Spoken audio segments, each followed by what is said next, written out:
नमस्कार, मैं संदीप तिवारी। एनटीपीसी की परीक्षा के लिए रेगुलर प्रैक्टिस में एक बार फिर से आप सभी का स्वागत है। प्रीवियस ईयर एग्जाम पर आधारित प्रैक्टिस हो रहे हैं और वो प्रैक्टिस पूरी तरह से आपकी रेलवे की परीक्षा के लिए आधारित ही है।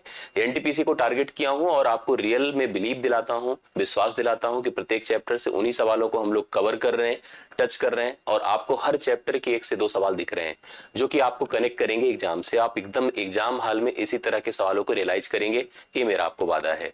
मैं आपको लेकर चलता हूं पहले सवाल पर। ध्यान से सभी लोग मेरे साथ सवालों को हल करिए, अपनी प्रैक्टिस में इसको शामिल करिए, अपने नोट्स में इसको शामिल करिए, रिवीजन करते जाइए और कमेंट करते चलिए अपने आंसर को। वीडियो अच्छा लगे तो लाइक करते चलिएगा, शेयर करते चलिएगा, ये आपकी रिस्पांसिबिलिटी है। बाकी मैं अपने स्तर पर मेरी रिस्पांसिबिलिटीज को पूर्ण कर रहा हूं। कोई कंफ्यूजन हो तो कमेंट करके हमें मेंशन जरूर करिएगा, बताइएगा जरूर। आइए मैं आपको पहले सवाल पर लेकर चलता हूं। तो पहले सवाल पर हम लोग आते हैं। पहला सवाल एक सिंपल सा सवाल है। कहा ए बी का 120% है, ठीक है। ए की तुलना बी से की गई है, तो ए प्लस बी का कितना प्रतिशत बी है, मतलब बी के बारे में पूछा गया, वह ए प्लस बी अर्थात दोनों के जोड़ का कितना परसेंट है। इस सवाल को देखिए हम कैसे मैनेज करेंगे। सबसे पहले ए है और यहां पर बी है, क्योंकि ए बी का 120% है तो 120 को हम लोग क्या लिखते हैं बताइए। 120 को हम 6/5 लिखेंगे, 6/5। अब क्या करेंगे बताइए, या 5 है तो कितना है, 6 है। अब कह रहा है ए अगर बी का 120% है तो ए प्लस बी का कितना परसेंट बी है। तो सबसे पहले अगर ए प्लस बी की बात करिए, ए प्लस बी यहां पर कितना हो रहा है बताएं, 11 हो रहा है। और किसकी बात हम लोग कर रहे हैं, बी की। तो बी का मान 5 है, गुणे 100 कर दीजिए, बटे कितना कर दें, 11। ये 500 हो गया, 500 बटे 11 कर दीजिए। 11 चौके 44 है, 6 जीरो, 11 पचे 55 हो जाएगा। 55 45 सही 5/11% होगा, जो देखिए आपके सामने यहीं पर सी ऑप्शन में ऊपर अवेलेबल है, राइट सोल्यूशन होगा। ठीक, सिंपल सवाल है। दो बाइक की लागत मूल्य का योग, दो बाइक को जो पूरा खरीदने में बनाने में जो खर्च है वो 1 लाख रुपए है। कितना है, 1 लाख रुपए है। एक बाइक को 20% के लाभ पर और दूसरे को 20% की हानि पर बेचा जाता है। यदि विक्रय मूल्य समान है, कहा जा रहा है कि दोनों का विक्रय मूल्य समान है, तो बेची गई पहली बाइक का क्रय मूल्य क्या होगा। देखिए आपको बता दूं, इसमें एक कंडीशन नोट कर लीजिएगा।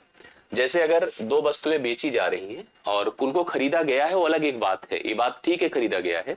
बेचते समय कुछ बातें कंफर्म की गई कि उनके विक्रय मूल्य सेम है। अगर SP1 और SP2 दोनों सेम है, पहले पर हमें लाभ हो रहा है, मान लीजिए 20% का, ये 20% का पहले पर लाभ है, दूसरे पर 20% की ही हानि है ना, 20% की क्या है, हानि है। ऐसी स्थिति में अगर इसने हमसे कहा है कि दोनों के क्रय मूल्य CP1 प्लस CP2, अगर उसने हमको दे रखा 1 लाख रुपए, 1 लाख रुपए दिया है, हम क्या कर सकते हैं, दोनों में से किसी का भी क्रय मूल्य हासिल कर सकते हैं, लेकिन इसके लिए मुझे दोनों के क्रय मूल्यों का अनुपात चाहिए।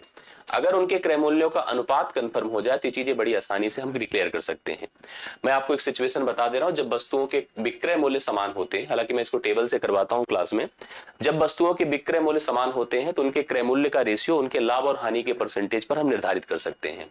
हमें 100 और नीचे 100, ध्यान रखिए मुझे करना क्या है, हमें क्योंकि पहली वस्तु के क्रय को डिक्लेयर करना है तो मुझे दूसरे पर जाना पड़ेगा। उल्टा करते हैं, 20 घटा देंगे तो कितना हो जाएगा, 80। और अगर पहले पर जाना है, देखिए दूसरे का करना है तो हमें पहले पर जाना होगा, 20 जोड़ना होगा। ये कुल मिला के आपका यह मान 80/120 होगा। इसका मतलब 40 दूना 80 होता है, 40 3 120 होता है। 2:3 का अनुपात होगा CP1 और CP2 का, करेक्ट है। 2:3 कितने का, 3 का। अब हमारे पास दोनों वस्तुओं के क्रय मूल्यों का अनुपात है 2:3, ठीक। और दोनों का क्रय मूल्य कितना जुड़ करके 1 लाख है, तो हम किसी का भी क्रय मूल्य आराम से बता सकते हैं। सुनिए कैसे, अनुपाती पदों को जोड़े 5 आया, 5 बराबर हमने 1 लाख किया, कर दिया। 1 बराबर कितना हो जाएगा, 20,000। अब हमको कौन सी वस्तु का निकालना है बताइए, पहली का। पहले का अनुपातिक सेक्शन कितना है, 2 है। 2 बराबर कितना हो जाएगा, 40,000। तो 40,000 पहली बाइक का क्रय मूल्य है, जो ऑप्शन नंबर डी में है। दूसरे का पूछता तो कितना हो जाता, 60,000। तो फिलहाल आराम से इस सवाल का उत्तर कर सकते हैं। CBT 2 का सवाल है और शिफ्ट 1 में है, 21 का सवाल है, ठीक है। तो लेटेस्ट सवाल को आप लोग पैटर्न के हिसाब से पढ़ रहे हैं। मैं आपको लेकर चलता हूं अगले सवाल पर। एक व्यक्ति ने क्या किया, एक व्यक्ति ने एक वस्तु को उसके अंकित मूल्य के 3/4 पर खरीदा। जितना उसका प्रिंटिंग प्राइस था उसके 3/4 दाम पे खरीदा, मतलब छूट पर खरीदा, और उसे अंकित मूल्य से 15% अधिक दाम पर बेच दिया। उसका लाभ प्रतिशत क्या होगा। ये भी एनटीपीसी CBT 1 का सवाल है, 2021 का ही सवाल है। आप लोग देखिए कैसे हुआ है। सबसे इंपॉर्टेंट बात आपको बता दूं कि जहां पर लिखा अंकित मूल्य के 3/4 दाम पर खरीदा, तो मतलब छूट पर खरीदा, समझ रहे हैं। छूट पर खरीदा। दूसरी तरफ उसने कहा कि अंकित मूल्य से 15% अधिक दाम पर बेचा, जितना अंकित मूल्य था उससे 15% अधिक दाम पर उसने बेचा। तो उसका लाभ प्रतिशत बताना है, मैं आपको कंफर्म करता हूं, देखिए क्या होने वाला है। ठीक है, यहां पर हमने अंकित मूल्य लिखा, यहां क्या लिखा, अंकित मूल्य, और यहां मैंने क्रय मूल्य लिखा, और यहां पर मैंने विक्रय मूल्य लिखा। सबसे पहले वह सामान हम खरीदने गए, मान लो मैं एक दुकानदार हूं, मैं खरीदने गया, मैंने देखा कि जिस वस्तु की प्राइस 4 प्रिंटेड थी, मैंने 4 उस वस्तु की प्राइस के लिए 3 रुपए पेमेंट में रखा, 3 रुपए दिया। दूसरी तरफ जब मैं बेचने शुरू किया मैं अपने दुकान पर, तो मैंने 15% अधिक दाम पर बेचा। तो 15% होता है 5 या 15, 5 बिसाम में 100, मतलब 20 के सामान को मैंने 3 बढ़ाकर 23 में बेचा। समझ रहे, 4 के सामान को मैंने 3 में खरीदा था एक कम करके, और 20 के सामान को 3 बढ़ाकर 23 में बेचा था। मुझे अगर फायदा डिक्लेयर करना है कि फायदा क्या होगा, तो फायदे के लिए याद रखिएगा हमेशा क्रय और विक्रय पर कंपैरिजन किया जाता है। ठीक, ऐसी स्थिति में हमें विक्रय अंकित मूल्य को समान करना होगा।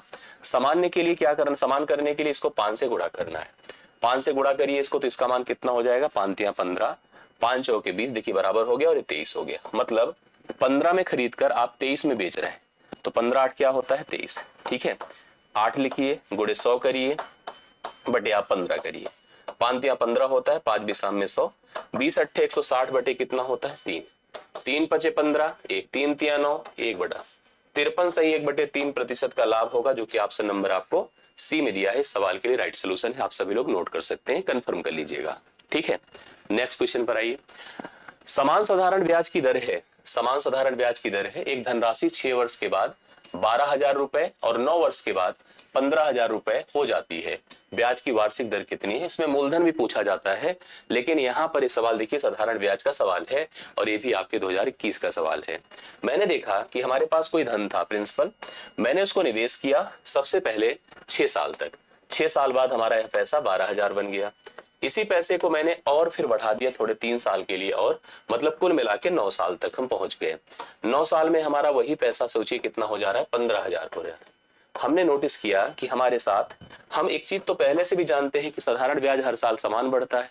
मैंने नोटिस किया कि यहाँ 3 साल का गैप है, कितने साल का बताएं, 3 वर्ष का, और जो हमको यहाँ पर ब्याज में इंक्रीज दिख रहा है वो 3,000 रुपए का दिख रहा है। कितने का, 3,000 का।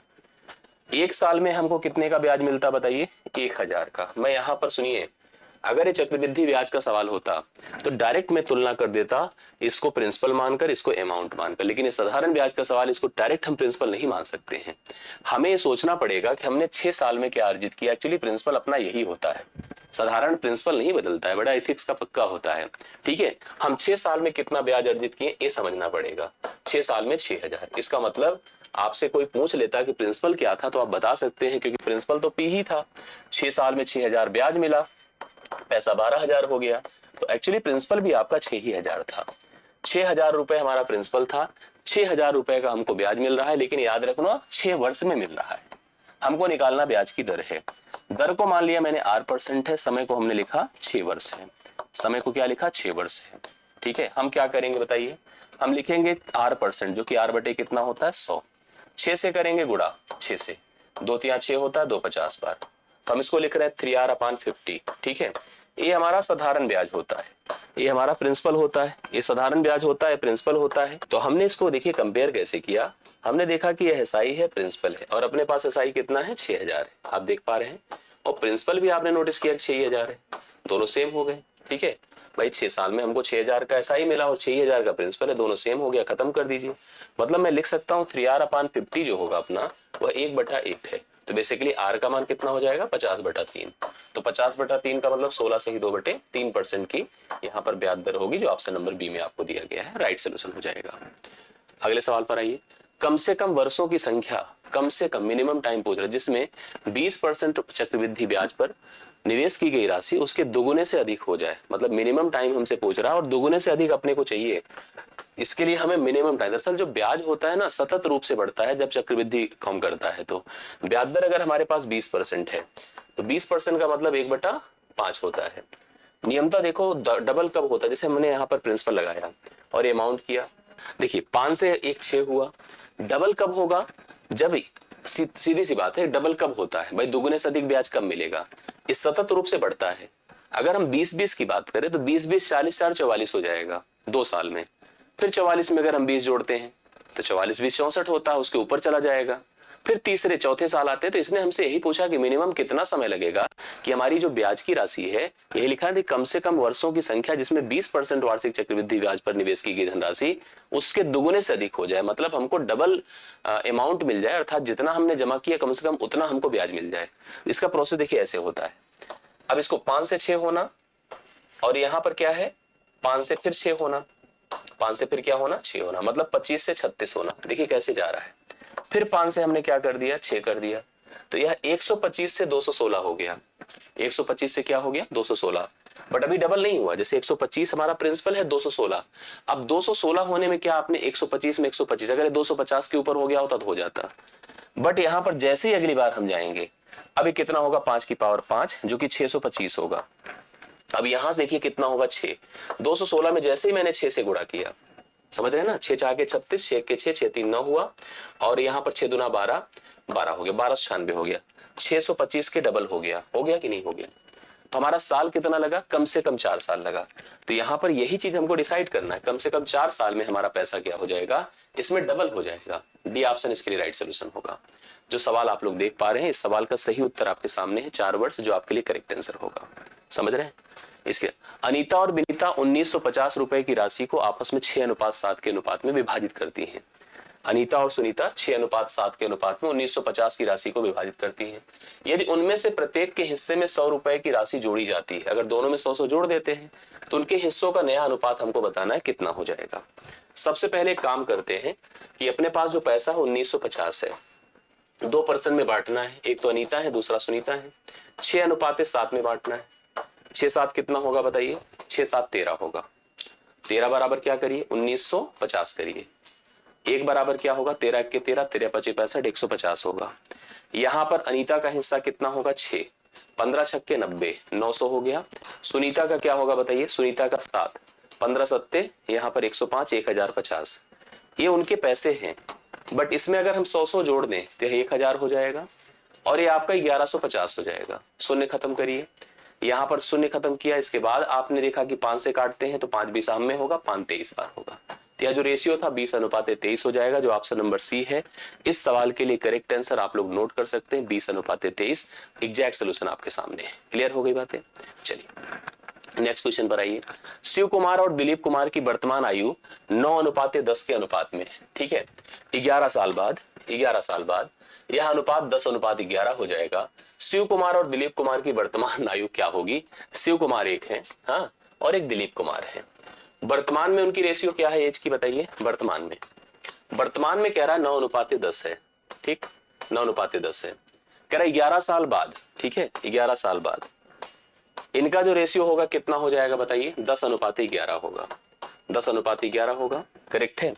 मतलब यहां पर हमको ये समझना है कि वर्तमान में 9:10 है और 11 साल बाद यह 10:11 होगा। दोनों की वर्तमान रेशियो बतानी, एज बतानी है। सुनिए, चेक करिए, ये यहां से यहां तक का गैप 11 साल इसका भी है, 11 साल इसका भी है। ऐसे सवाल आपके मिक्सर के भी बनते हैं जिसमें सेम चेंजेस होते हैं, अलग अलग चेंजेस होते हैं। आय व्यय के सवाल बनते हैं। 9 से कितना बढ़ रहा है 1, और 10 से कितना बढ़ रहा है 1। अगर ये सेम ना होता तो सेम करते। 1 की तुलना आप कर दो किससे, 11 से, क्योंकि रियलिटी में एज का गैप कितना है 11 है। तो 1 बराबर क्या कर दें 11।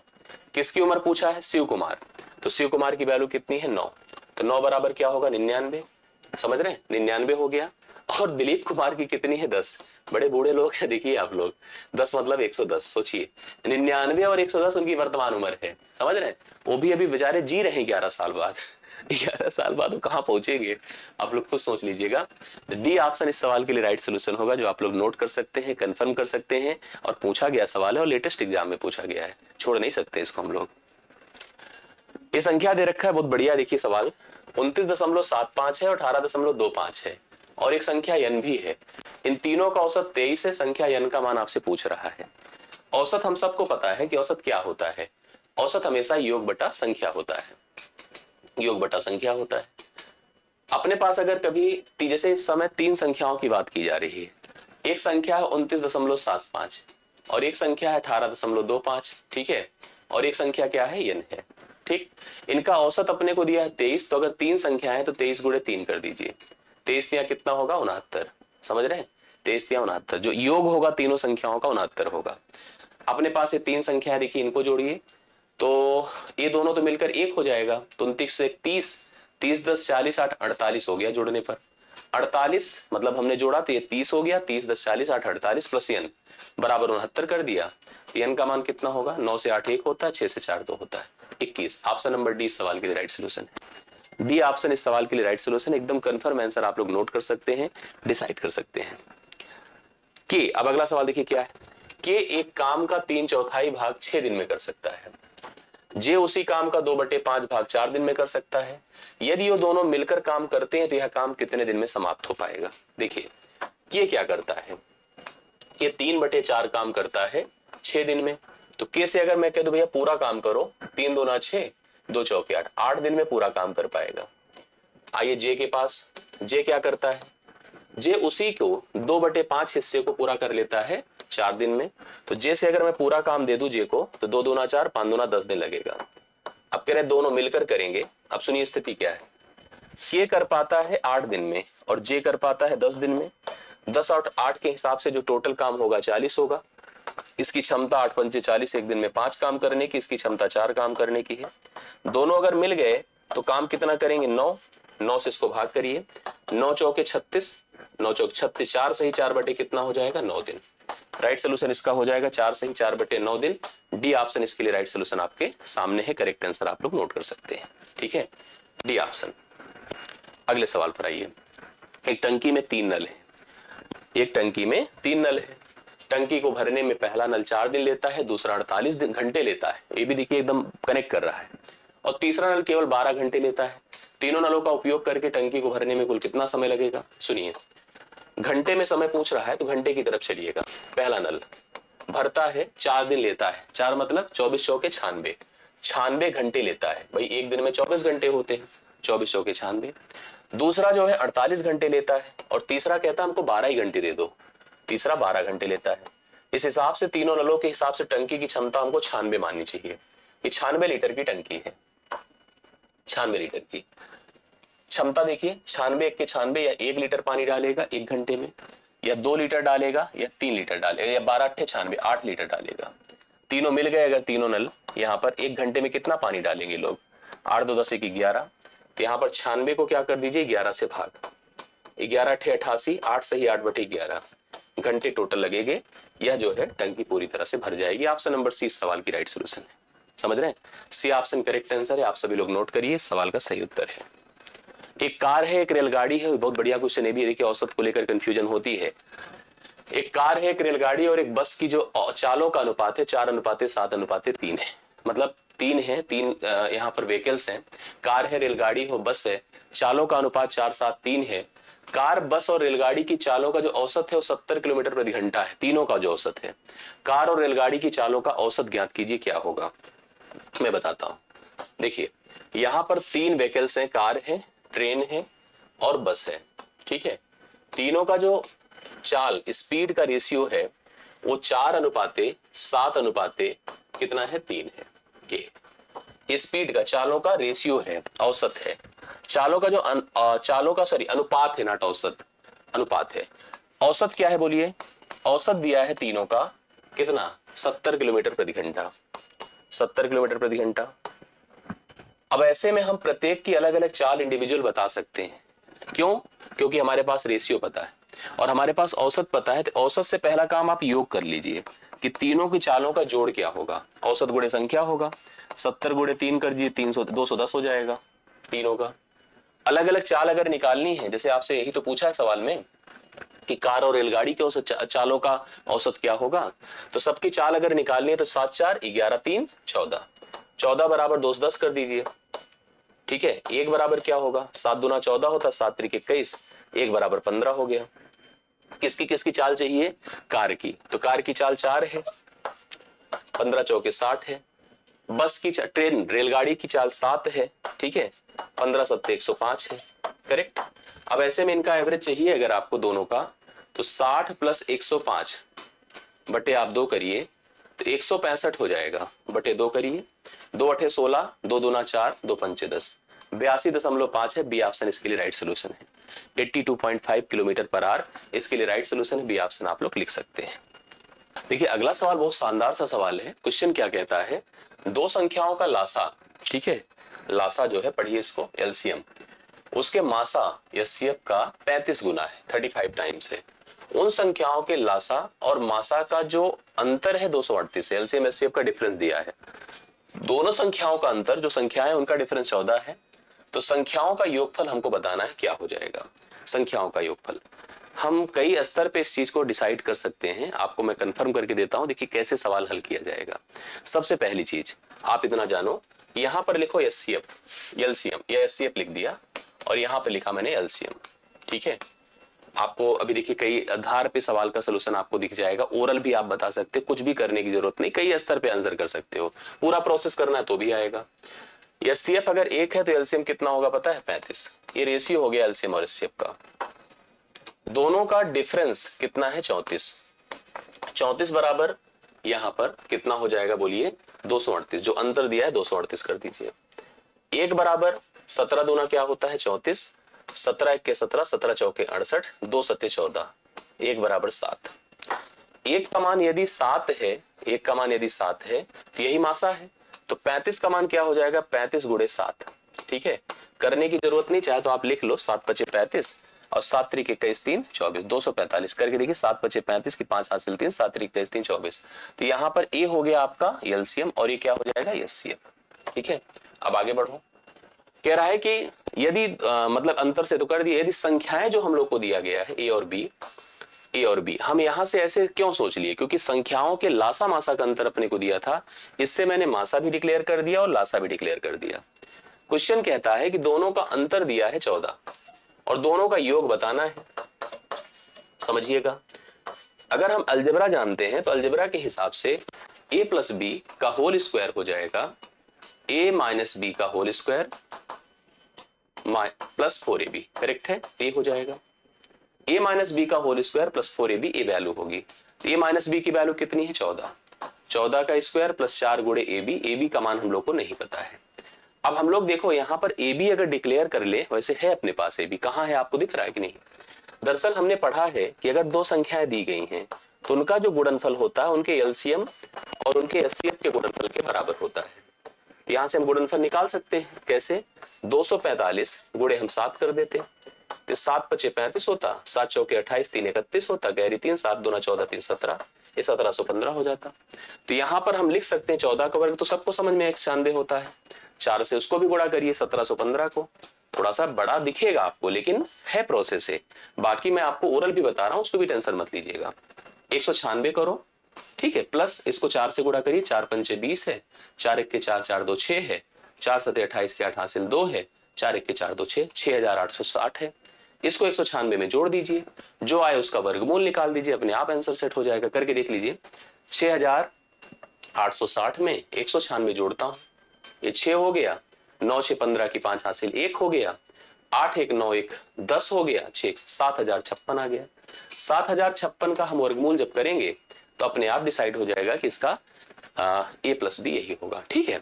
वर्गमूल कैसे होता है, ए भी आपको सोचना पड़ा। अंतिम के 2 अंक अलग कर लो, 8 8 64 हो गया और यहाँ पर 6 है तो 6 के लिए या तो आपका 6 ही होगा या तो 4 होगा, 4 चौके 16 तो 84 हो गया, 86 होगा। अब 86 भी ऑप्शन में है, 84 भी है।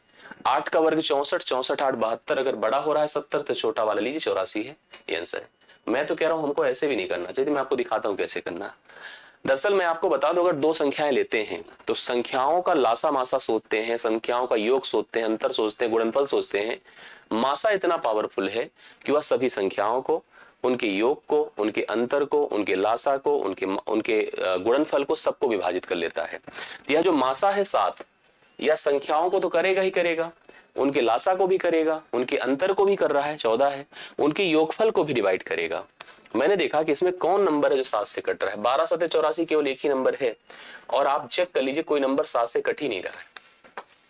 तो डायरेक्ट आप जा सकते थे उत्तर, ठीक है, कोई जरूरत नहीं थी। हालांकि फिर प्रोसेस मैंने बता दिया, इससे भी आप कर सकते थे, लेकिन आप डायरेक्ट आंसर कर सकते थे। 12 7 84 आंसर अपने आप हो जाता, यहीं से हो जाता पहली लाइन से कि अगर मासा अपना 7 निकला था तो 7 से कौन कट रहा था, इसमें केवल एक ही ऑप्शन कट रहा था, तो सब ऐसे भी खत्म कर दीजिए। आया था सवाल आपका CBT 2 में आया था, 22 में आया था, तो सवाल तो अच्छा ही है। इस सवाल को देखिए, सरलीकरण का सवाल है। दो इन स्टेटमेंट को हल करना पड़ेगा, जैसे यहां से किया जाए 2 दूना 4 1 5 बटे, बहुत ट्रिक होते हैं अलग अलग, लेकिन हमको नहीं लगता है बहुत ज्यादा इधर उधर करना चाहिए। 2/5 कर दीजिए, 1 से जब भाग होता है 2/5 होगा। 2 + 2/5 करिए, 5 दूना 10, 2 कितना होता है 12/5 कर दीजिए इसको। इधर देखिए 3 तिया 9 1 10/3 होता है, 3/10 कर दीजिए इसको। 3 + 3/10, ठीक है, 3 + 3/10, तो 10 तिया 30, 3 33/10 हो जाएगा, -12/5 है, ठीक है, 12/5 है। उधर आपका 35.7 है। अब इसको 2 से गुणा करिए, इसको भी 2 से गुणा करिए, तो 12 दूना 24, 9 33 होता है, फिर 9/10 हो गया, ठीक है। 9/10 का मतलब 0.9 होता है बेसिकली, इसलिए क्योंकि सब दशमलव में आ रहा है।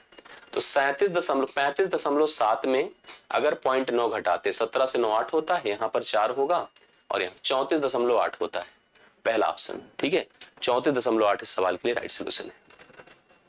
अगला देखिएगा, x बराबर 12 है, x बराबर 12 है, y बराबर 7 है, इसका मान हमको बताना है, क्या होगा सुनिएगा।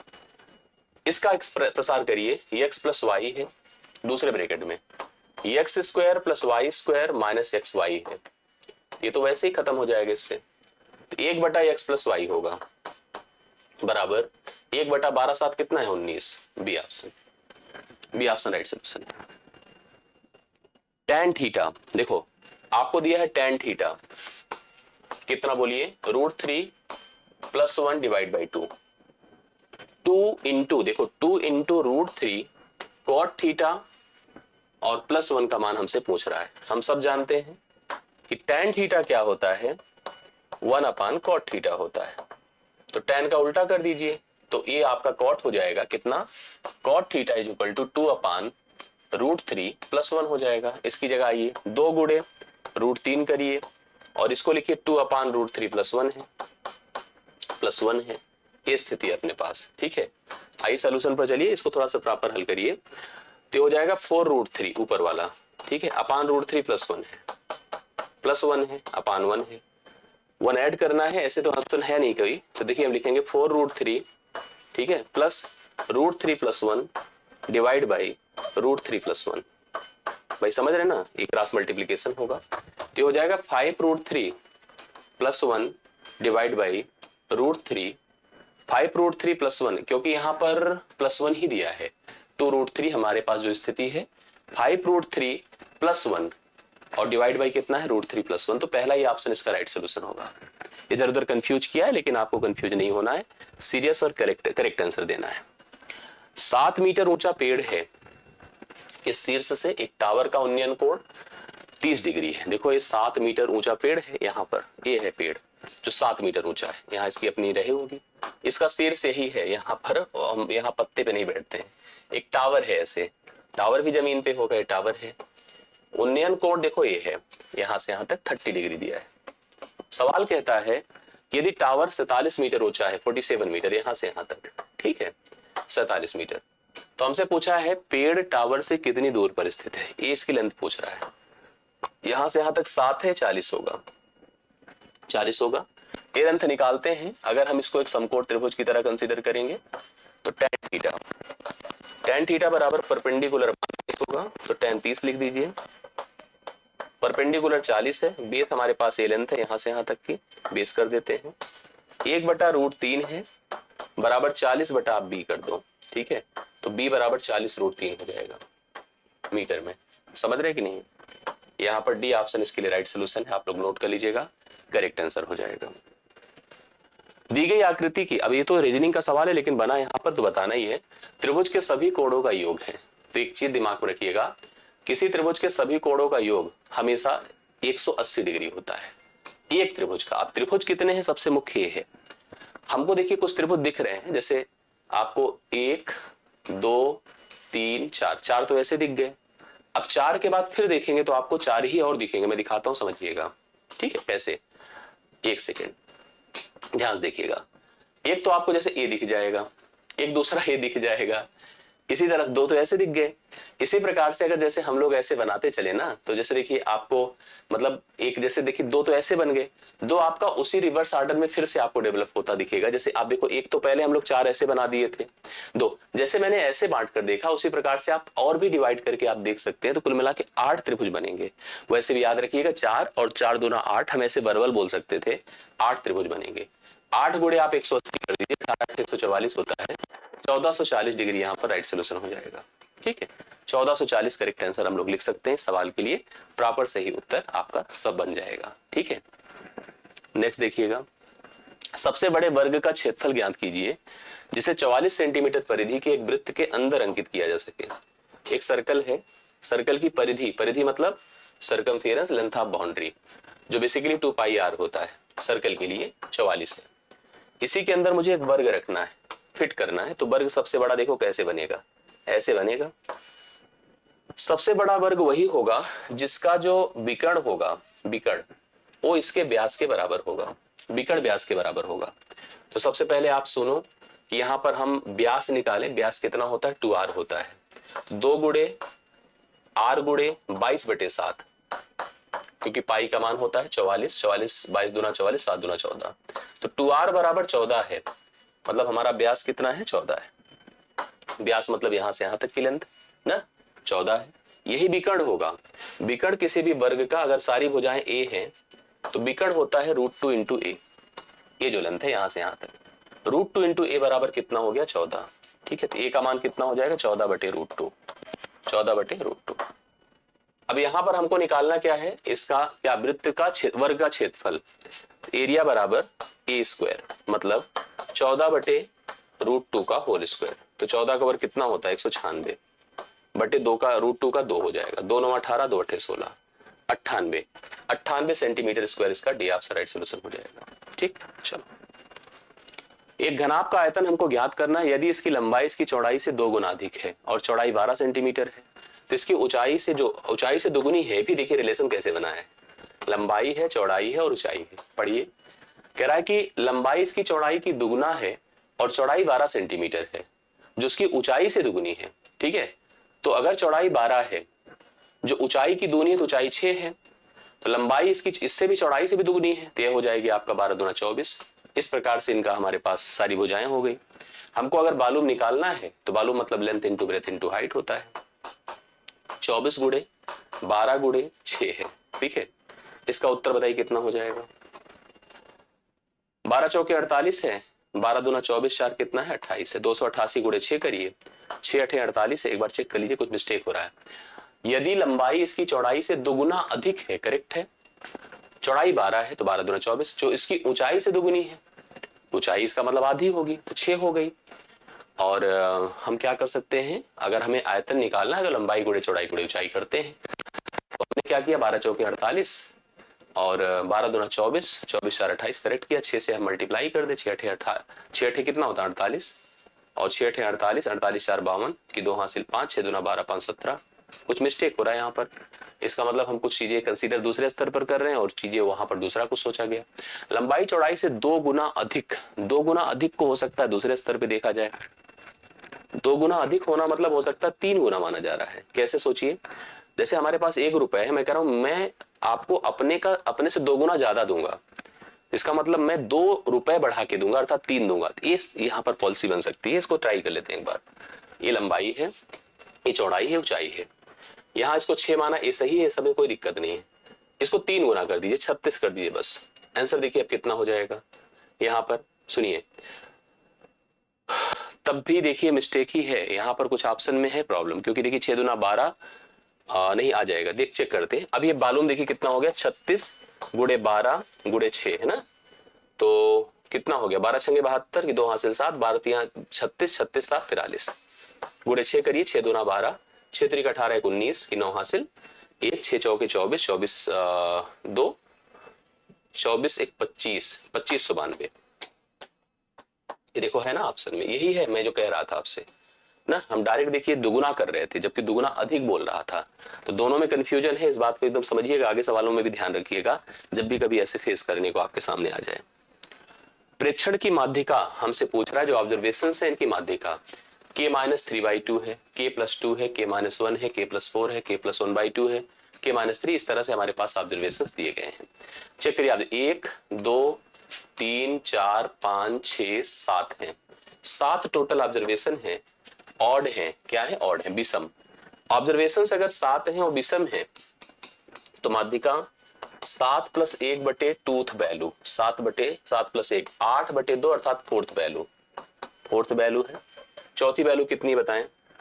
चौथी वैल्यू इस हिसाब से देखिए 1 2 3 4, k प्लस 4, तो k प्लस 4 यहां पर चौथी वैल्यू माध्यिका हो जाएगी। लेकिन एक चीज हम लोग को थोड़ा समझना पड़ेगा ऐसे में, क्योंकि एक बात तो मैंने सोचा ही नहीं, जो ए है कि हमें सबसे पहले आंकड़ों को व्यवस्थित करना पड़ेगा बढ़ते या घटते क्रम में। के तो एक वैल्यू है, के छोटे से अगर बड़ा करते हैं तो जितना अधिक घटाएंगे उतना छोटा होगा। तो अगर हम इसको अरेंज करते हैं सबसे पहले, जैसे मुझे चौथी वैल्यू चाहिए, सबसे छोटा इसमें कौन दिख रहा है? सोच के बताइए, सबसे छोटा इसमें कौन देगा? सबसे ज्यादा जो घटा होगा वही सबसे छोटा होगा। हमारे के में से 3 घट रहा है तो सबसे छोटा k माइनस 3 होगा, k माइनस 3। इसके बाद के से इसको खत्म करिए, के से घट क्या क्या रहा है पहले इसको सुनिए। 3/2 घट रहा है और 1 घट रहा है, तो अभी k माइनस 3/2 होगा क्योंकि 1.5 होता है, और k माइनस 1 हो गया। 3 वैल्यू है, चौथी वैल्यू अब पॉजिटिव है, मतलब सारे नेगेटिव खत्म हो गए। जुड़ने की बात, जो मिनिमम जुड़े वो आएगा, तो सबसे पहले क्या जुड़ रहा है? आधा, तो लिख दीजिए k प्लस 1/2, k प्लस 1/2 ही माध्यिका होगी इसकी, तो यहां पर बी ऑप्शन है, राइट सोल्यूशन हो जाएगा। ठीक, इस तरह से सोचना है। सममिति वितरण के लिए माध्य माध्यिका बहुलक के बीच संबंध है कि बहुलक बराबर, देखिए मैं आपको बता दूं, बहुलक बराबर 3 गुणे माध्यिका माइनस 2 गुणे माध्य होता है। इसको समझिएगा। अब इसी का उपयोग देख लीजिए किसमें कैसे सेट होता है, उसको सोचिए।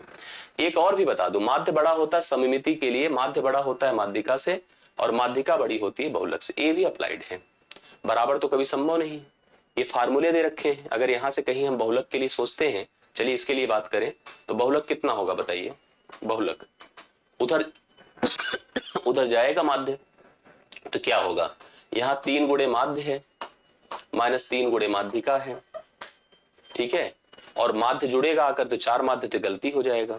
ऐसे इसमें भी बहुलक सोचिए, तो 3 गुणे माध्यिका है माइनस 3 गुणे माध्य जुड़ेगा, तो यहाँ पर कितना हो जाएगा?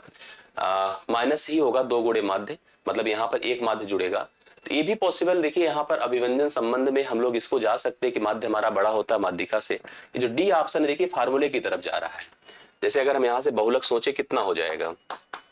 बहुलक बराबर, समझिएगा, माध्य अगर उधर जाएगा, उधर है ऑलरेडी क्या? 3 माध्यिका है, 3 माध्यिका है माइनस 3 माध्य है, और 1 माध्य जाएगा प्लस होगा, तो 1 माध्य देखिए, तो ये हो गया 3 माध्यिका माइनस 2 माध्य, बन तो रहा है फार्मूला। ये फार्मूला बन सकता है, लेकिन ये आपका रिलेशन बन सकता है, समझ रहे हैं? यस। एक डिब्बे में 2 काली हैं, 6 हरी हैं, 4 पीली गेंदें हैं। 2 गेंदें हमें निकालनी है, दोनों के हरे रंग के होने की प्रायिकता क्या है? दोनों गेंदों के हरे रंग के होने की प्रायिकता क्या है, आप समझिए। जैसे सबसे पहले आप ये सोच लीजिए कि अगर मेरे पास गेंदों की संख्या कितनी है? 2 काली है, 6 हरी है, 4 पीली है, तो 2 6 8 4 12, टोटल गेंदें कितनी हो गई? 12। 12 में से कितने निकाल सकते हैं? 2 निकालनी है, तो टोटल निकलने के चांस 12C2 हो गए। 12C2 अगर हमने इसको पढ़ा है तो 12C2 टोटल निकलेगा, टोटल हो गया।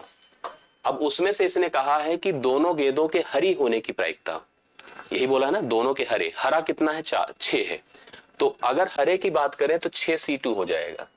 अगर आप मुझसे कहेंगे पी आप ये कर दीजिए प्रोबेबिलिटी, तो हम लिखेंगे 6C2 डिवाइड बाई 12C2, ठीक है।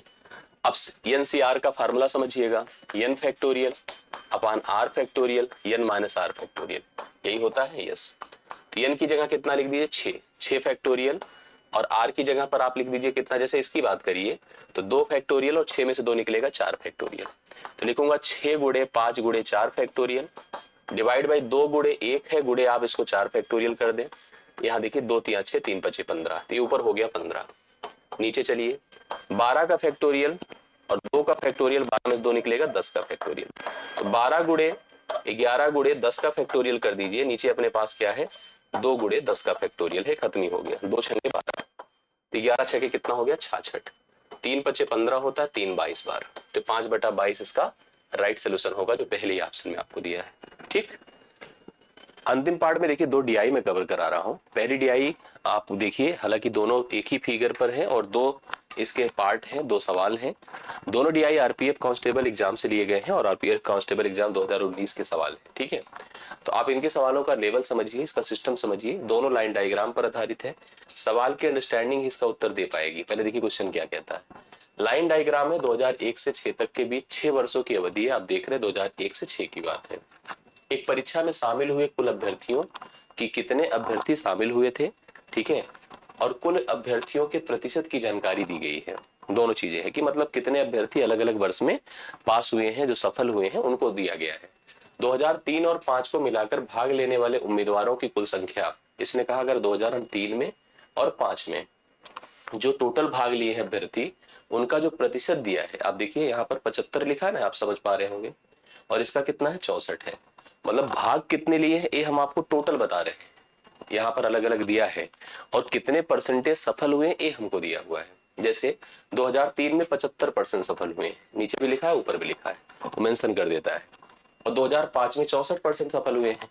अब हमसे कह रहा है कि दोनों वर्षों को मिलाकर परीक्षा में उत्तीर्ण अभ्यर्थियों की कुल संख्या बतानी है। देखिए यहाँ पर अगर आपको ये कहा है कि कुल संख्या इस समय 2003 में और 2005 में जो अभ्यर्थी शामिल हुए हैं उनकी संख्या है 85,000 टोटल।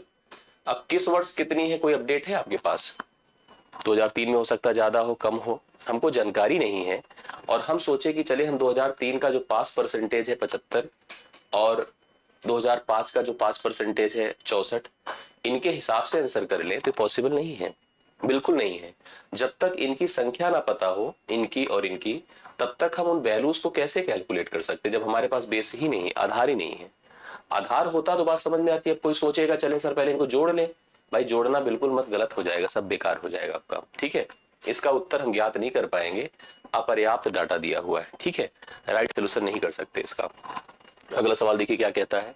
निम्न लाइन डायग्राम है 2001 से 6 के बीच 6 वर्षों की अवधि में एक कंपनी बोल रहा हूँ, एक परीक्षा में शामिल हुए कुल अभ्यर्थियों और सफल कुल अभ्यर्थियों के प्रतिशत की जानकारी दी गई है। करेक्ट है। 2002 में कुल सफल अभ्यर्थियों की संख्या 96,000 है। हम बात कर रहे हैं 2002 की। 2002 की कुल सफल कितने हुए हैं? 96,000 है। तो 2002 में परीक्षा में शामिल हुए अभ्यर्थियों की कुल संख्या, देखिए आसान सवाल हो गया। अभी हम बात करते 2002 की, ठीक है। सफल कितने हुए हैं अगर परसेंटेज के आधार पर देखिए तो 64% सफल है, 64% सफल है, जिनकी संख्या यहाँ पर वैल्यू में कितना दिया है? 96,000 दिया है। और आपको पता है कि संख्या जो शामिल हुए थे वो तो 100% होगा ना, कुल जितनी संख्या था उसी का 64% तो सफल हुआ है। इसकी आप सिंपल तुलना करिए, 16 चौके 64 होता है, 16 छक्के 96 होता है, 6,000 हो गया। 4 से डिवाइड करिए 1500 होगा, 1500 का गुणा आप 100 से करिए तो 1,50,000 अभ्यर्थी शामिल हुए थे इस परीक्षा में। 2002 में 1,50,000 अभ्यर्थी ऑप्शन नंबर ए सवाल के लिए राइट सोल्यूशन होगा। आप सभी लोग लगा सकते हैं, उतार सकते हैं, कंफर्म कर सकते हैं। मुझे लगता है एकदम क्लियर सोल्यूशन आपके सामने है और विश्वास मानिए इसी तरह से आपके सवाल बनेंगे एग्जाम में और ऐसे ही आपको अपनी प्रिपरेशन को फाइनली डन करना है। आज के लिए मेरी तरफ से इतना ही। बहुत बहुत धन्यवाद, ढेर सारा प्यार। अच्छा लगा तो वीडियो को लाइक कीजिएगा। बाकी मुलाकात अगली क्लास में होगी। Thank you so much.